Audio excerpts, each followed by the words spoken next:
Hello everybody, welcome to another quick video. Didn't bother going away this weekend because the weather forecast wasn't great, but it actually turned out that it wasn't too bad at all. Now you might get a little bit of traffic noise because we're actually at home at the moment, but what we decided this week, a little bit of a update.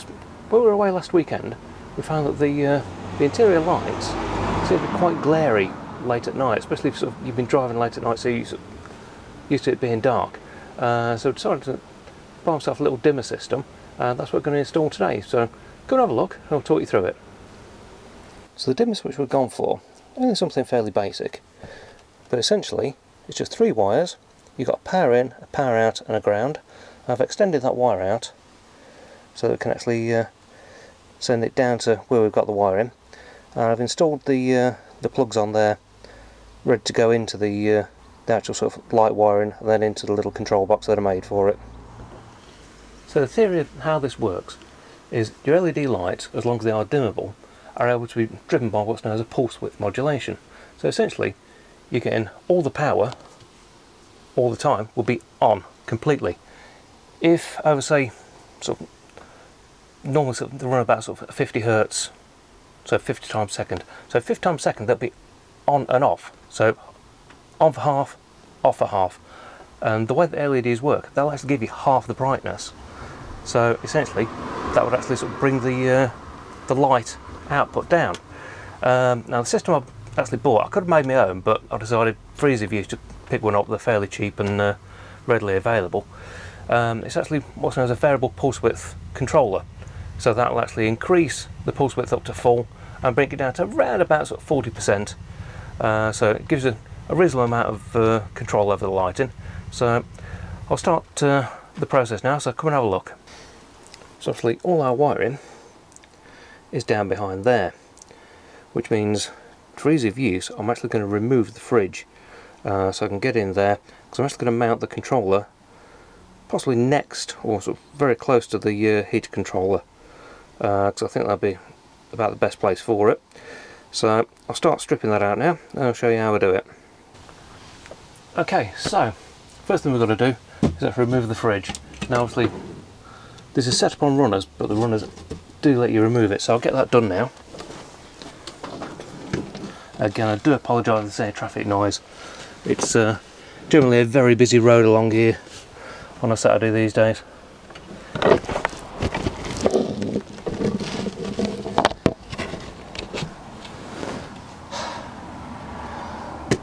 Fridge out. Not quite as straightforward as it could have been, but there we go. So the way that we actually designed this is so this could actually be removed and gives you access straight into there. But something I want to show you in here that we've done last week. And so that's the back of the wiring panel. Fuse board, breaker, light control box, obviously heater vent, but as you can see now there's 2 leisure batteries. Wasn't intended to do the conversion to the 2 battery just yet, but the supplier that I got the original battery from had such a cracking deal on and sent through an offer that I couldn't really refuse. So yeah, went for it and dropped that in last week. Yeah, took about 10 minutes. Literally just unscrewed the panel that was holding the first one down, loosened off the strap, pulled that out of the way, slid the other battery in and connected up the terminals.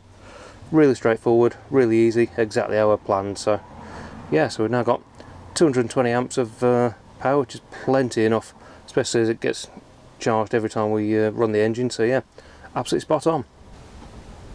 I'll just move the heater vent up out of the way so we can see what we're doing a little bit better. Basically down there we've got, that's the wire that goes off to the lights with a convenient little connector there soldered on there. That's the output from the light control box, and the new dimmer is going to sit in between those two. So let's get that plugged in now.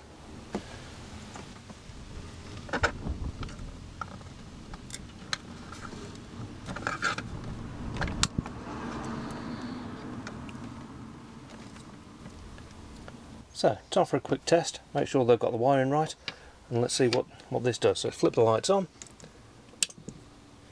and there we go, the lights are on.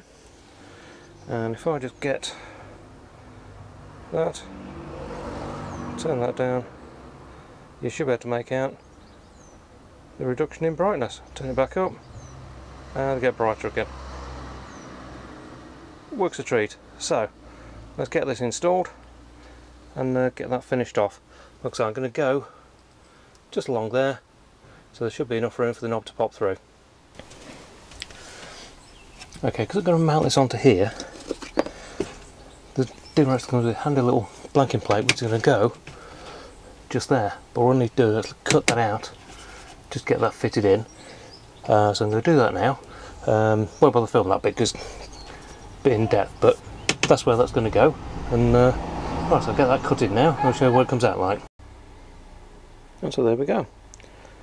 One dimmer knob installed right next to the controller for the heater, and I think that looks really neat and tidy. Didn't take too much, there was a little bit of cutting around, but like I said, didn't really see much point in filming that because it would have been quite difficult to actually get the cutting right and show you what I was doing at the same time. Literally it's just a small cut at the back just for the knob to come through, then just screwed the faceplate on, and yeah, I think that looks really nice. But I'll show you the back what I've done with the wiring. So there's the wires that come out of the back of the dimmer unit. I've used one of these little sort of stick-on cable management pieces just to keep everything tidy and out of the way and out of the way of the fridge runner. But I think that works really well, really tidy, and yeah, job well done I think. So it's time to get the fridge back in and get everything put back together. Before I actually put the fridge away, I wasn't sure whether I'd actually shown you this, but that's the main control panel on it. It actually includes a fairly reasonable battery monitor. Shows you the internal temperature of the fridge. You can adjust the temperature up and down for the fridge as well. That is actually a USB port, so you can actually use the fridge as a charging port. Which is clever really. You'll see there's a little Bluetooth icon in the corner though, because it's actually Bluetooth app controlled, which is the way I normally control it. But it's really handy, especially when I've been monitoring the batteries. Because that links up to the Bluetooth, I can actually keep a good eye on what the battery levels are doing without sort of pulling the fridge out, just picking up the phone and having a look. Really handy idea, and I've got to admit this is a great little fridge. It's 20 litres, and frankly it's perfect for the size of van. I don't think we need anything bigger than that at all, and you can get a reasonable amount of stuff in there. So I mean, it's just a bit of milk, the all important coffee in there, and a few sort of cold drinks for if we're out and about. But yeah, we've actually been away for sort of weekend when that's been sort of filled up, and no problem at all. Really good. So there you go, another quick update done to the van. It's the sort of thing you don't really find out about until you've actually been out and about and you've tried the van a few times. A few people said to me, like, you know, sort of, you'll build the van and then when you go out in it, you'll rebuild the van because you'll find little bits and bobs that you didn't think of, or you've decided to change your mind on, or something doesn't quite work exactly how you wanted it to. And they're exactly right.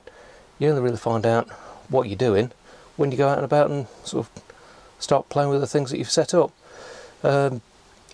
Certainly one of the things that surprised us, well, we've been away sort of the last few times, is how long the gas bottles on the gas hob last. They're 450 gram bottles, but the hob that we've got, even at full power, will use around about 45 grams an hour. Bear in mind it takes about 5 minutes to boil the kettle. Sort of when you're cooking something on a Ridge Monkey, it's 2 or 3 minutes. It gives you some idea how long they actually last. So rather than sort of messing around with, you sort of snap a gas locker and all sorts of big bottles and that, which frankly, yeah, on a smallish van there isn't really room for, it's a perfect solution. But yeah, really impressed with that. Like I said, I mentioned last week about doing the water bottles.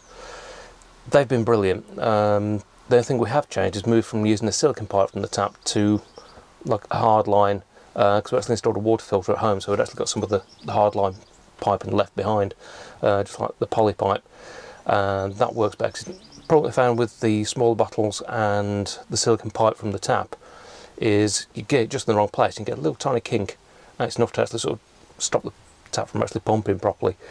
So yeah, that's not a problem anymore. But yeah, other than that, okay, we keep on using the van, we'll keep on finding bits and bobs, and we'll take you with us. Not sure where we're next going away. Got a couple of plans in motion. We've got an air show coming up sort of in a few weeks as well, so that's going to involve sort of a full week and away, even though we're only at the air show for one day.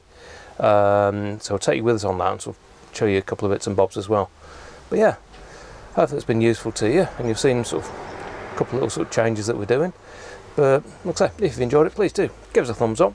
And if you're not subscribed, please do hit the subscribe button. Trying to build the channel up now, trying to get more stuff up there. And if there's anything you want to know or anything you want to see us doing, drop us a comment down below.